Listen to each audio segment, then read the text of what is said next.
राम मंदिर आंदोलन की बात हो और चंपत राय का नाम ना आए, ऐसा लगभग असंभव है। दशकों तक राष्ट्रीय स्वयंसेवक संघ, विश्व हिंदू परिषद और राम जन्मभूमि आंदोलन से जुड़े रहे चंपत राय को राम मंदिर निर्माण के प्रमुख रणनीतिकारों में गिना जाता है।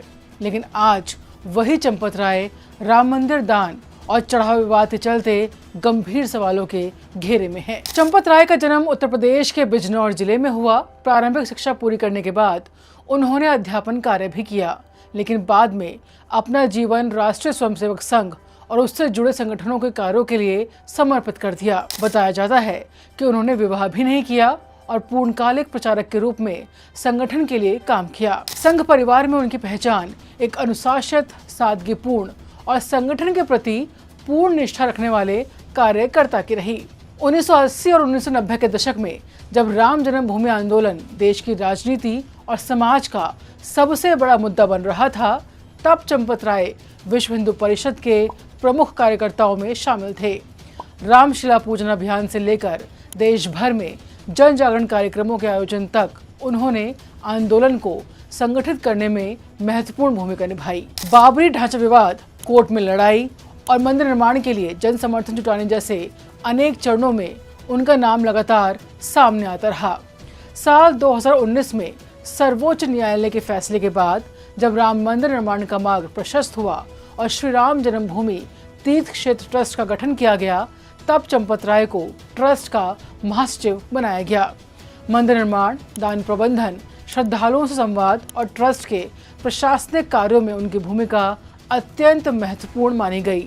समर्थकों का कहना है कि उन्होंने अपना पूरा जीवन राम मंदिर आंदोलन को समर्पित कर दिया और कभी व्यक्तिगत महत्वाकांक्षा को प्राथमिकता नहीं दी। लेकिन समय के साथ विवाद भी सामने आने लगे। पहला बड़ा विवाद मंदिर ट्रस्ट द्वारा खरीदी गई भूमि के सौदों को लेकर सामने आया, जिसमें विपक्षी दलों ने जमीन की कीमतों में कथित अनियमितताओं के आरोप लगाए। हालांकि ट्रस्ट और चंपत राय ने इन आरोपों को राजनीतिक प्रेरित बताते हुए सिरे से खारिज कर दिया। इसके बाद मंदिर निर्माण और दान प्रबंधन को लेकर समय समय पर विभिन्न प्रकार के आरोप लगते रहे। हालांकि इनमें से अधिकांश मामलों में कोई न्यायिक निष्कर्ष सामने नहीं आया। अब वर्तमान में राम मंदिर दान और चढ़ावा विवाद ने चंपत राय को फिर चर्चा के केंद्र में ला दिया है। शिकायतकर्ताओं का आरोप है कि मंदिर को दान में मिली कई बहुमूल्य वस्तुओं का रिकॉर्ड स्पष्ट नहीं है। आरोपों के अनुसार चांदी की चरण पादुका, चांदी की काकभूषुंडी, बहुमूल्य हार, लगभग 1250 सोने, अष्टधातु, हीरे और माणिक्य की ईंटें, तकरीबन 200 किलो चांदी व अन्य बहुमूल्य वस्तुओं के संबंध में सवाल उठाए गए हैं। वर्षों से सादगी और ईमानदारी की छवि रखने वाले चंपत राय इन दिनों न केवल सवालों के घेरे में हैं, बल्कि उनकी भूमिका और जवाबदेही को लेकर भी चर्चाएं हो रही हैं।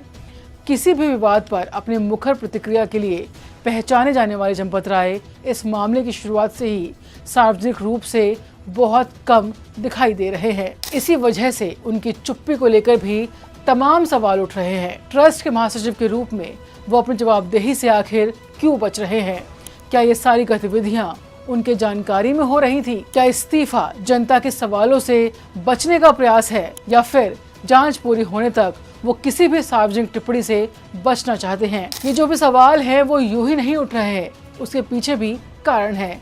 दरअसल चंपत राय ट्रस्ट के महासचिव हैं, जिनकी जवाबदेही है कि इस मामले से जुड़े पहलुओं पर जनता को यथासंभव स्पष्ट जानकारी उपलब्ध कराई जाए। सवाल उठ रहे हैं और तब तक उठते रहेंगे जब तक एसआईटी की रिपोर्ट सार्वजनिक नहीं हो जाती। बहरहाल चंपत राय के इस्तीफे और उनके मौन पर आपकी क्या राय है, कमेंट में जरूर बताएं।